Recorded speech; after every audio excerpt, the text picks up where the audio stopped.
د حبیبه رضی الله تعالی عنها د رسول الله صلی الله علیه وسلم سره د نکاح متعلق چې رسول الله صلی الله علیه وسلم او د حبیبه رضی الله تعالی عنها نکاح څنګه وشو او حبیبه څوک و د دې مہر چا ادا او دا رسول الله صلی الله علیه وسلم ته په نکاح څنګه راغله نو حبیبه رضی الله تعالی عنها دا د امیر معاویه خور و د ابو سفیان لور و او د خپل خاون عبید الله ابن جحش دغه سره هجرت کړو هغه ایمان راوړو او دم ایمان راوړو دی ایمان راوړو چې کړه دوی حبشو تلاړل نو اکثر لرای دا شیخ صاحب هم داسې وای چې د دې خاون عبید الله ابن جحش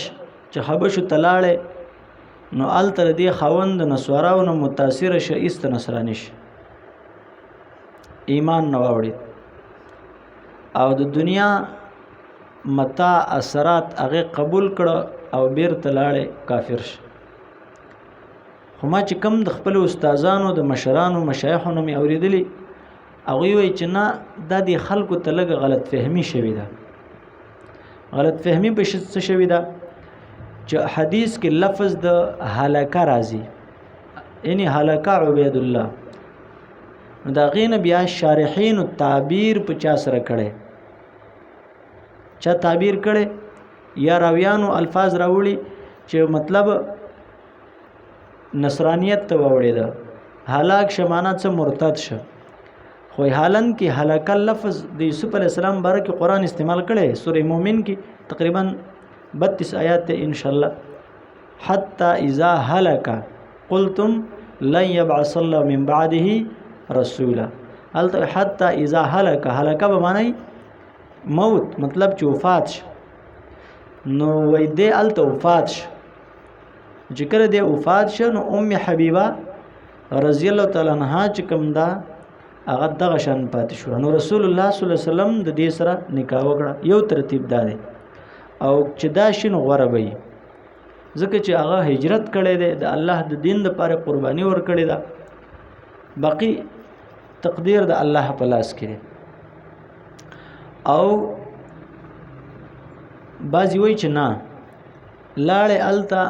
نصرانی شه او د غینه بعد بیا مړ شه والله اعلم بمراده خو بهر حال او کله کېږم داسي چې سړی د خپل ملک نه یورپ تلاړ شي دغه شان ته دوبۍ تلاړ شي چین تلاړ شي انډیا تلاړ شي امریکا تلاړ شي کم ملکونو ته چلاړ شي نو چې چا اسلام کمزوري هغه متاثر کیږي د اغیارونه د دې وجنه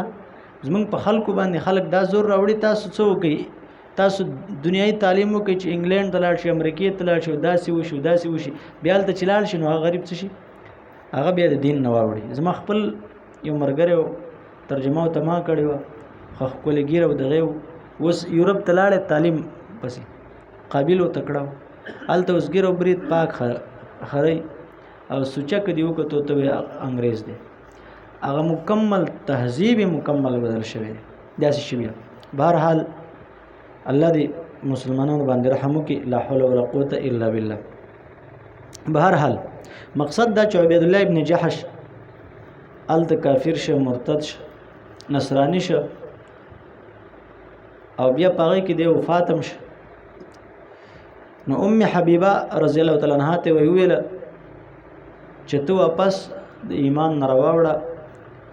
نو هغه ورته ویل چې نه ما په رسول الله صلی الله علیه وسلم ایمان راوړې او ما ایمان سره د بصیرت نه راوړې زما نظر کار کوي زما عقل کار کوي ما دغه لپاره خپل ملک پرې خو پلار چې باچاو ابو سفیان خوګه مور هنده می پرې خوسته ورونه می پرې خوست او دلته راغلی خو ما څه وکړ د الله لپاره هجرت کړې پر رسول الله می ایمان راوړې زنشم خو بهر حال خاوني وفات نبی علیہ السلام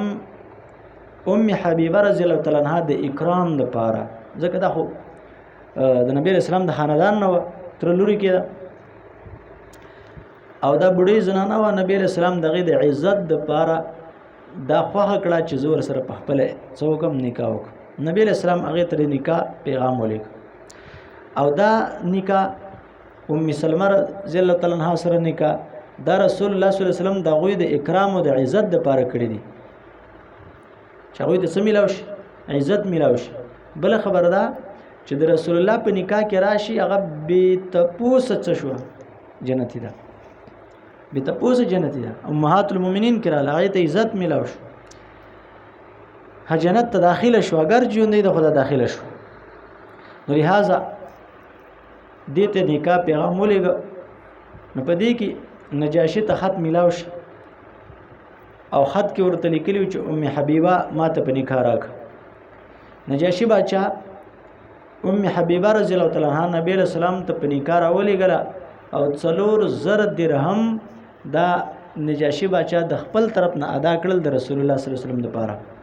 او دای مقرر کړل په مہر کې. او د شرحبیل بن حسنه رضی الله تعالی عنہ سره په کشته کې کېنول او مدینه ته رالل. دا تقریبا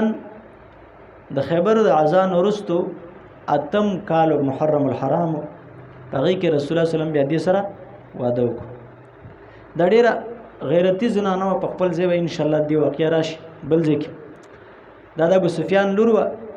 چې کله د صلح حدیبیه زمانہ رااله ابو سفیان صلح حدیبیه کې مدینه ته رااله. مستوګره د مکې نه په 5م کال هجرت کړي، مدینه ته رااله په 4م کال په 8م کال، نو 14 کال پوری حساب وک 8 کال دغه شو او 8 کال د بل لڅو دا تقریبا 14 کال خوښ شو، ډیره زمانہ شو. او صلح حدیبیه کې ابو سفیان مدینه ته رااله نو د دې کور ته ورلې، د کمرې ته ورلې. دومره ملاقات یې 10 کال بعد یا 12 کال یا 15 کال پسته د ام حبیبه رضی الله تعالی عنها د خپل پلار سره ملاقات وشو. چې کله ملاقات وشو نو داسې بستر غوړېدلې و، دی هغه بستر راټول کړه. څنګه راټول کړه؟ ابو سفیان ورته وی لوري زبا چایم د بستر ته خیر زماله قنه او خ بستر را تګري که څنګه دی ټول کړه. دغه عجیب خلکو خيارو ولې دا بستر او چته کړه کنه د بسترې سره ډیره مینه ده. هغه ورته وی دا د رسول الله بستر ده او ته نجسی او نجس د رسول الله صلی الله علیه وسلم په پاکه بستر څنګه کې ناشته شي. دا ډیر عجیب خبره ده چې دومره وخت بعد د پلار سره ملاو شي او پلارم باچای اتشي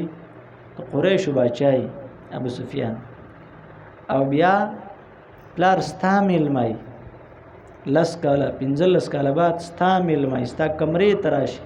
او د څه غواړي ایمان غواړي دار څوک نشي کوي. ورچا شان ایمان غواړي د امي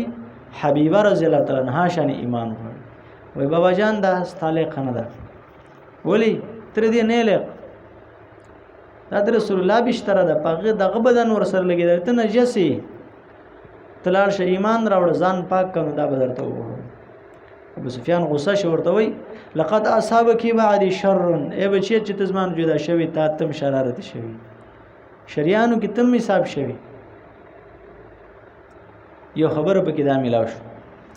چې موحدین کلم دی د توحید کار کوي د دین کار کوي عقیده کلا کده مشرک او بدعتي بدعت سوای شریک ورته قران هم وای چې جنت کی چکل د جهنم تلاړ شي به جهنم کې بم دی وای مالنا لا نرى رجالا كنا نعدهم من الاشرار. یاره شرارتیان خو د جهنم کې نشته چې موږ په دنیا کې شرارتیان وي. اڅ شو کاري شرارتیان نو. لہذا دا خبره د دې سره صرف مطابقت د حبشو د واقعیا او د هجرت سره نور خپل خبرې له موږ واپس راشو چې د قریشو د مسلمانانو عذابونه زیاتول او ابو طالب ته وفد راتل دا اخرنی لمحات چې د ډیر زیات تام شو. ان شاء الله بیا به وایو سید کنه. واخر الحمدلله رب العالمین.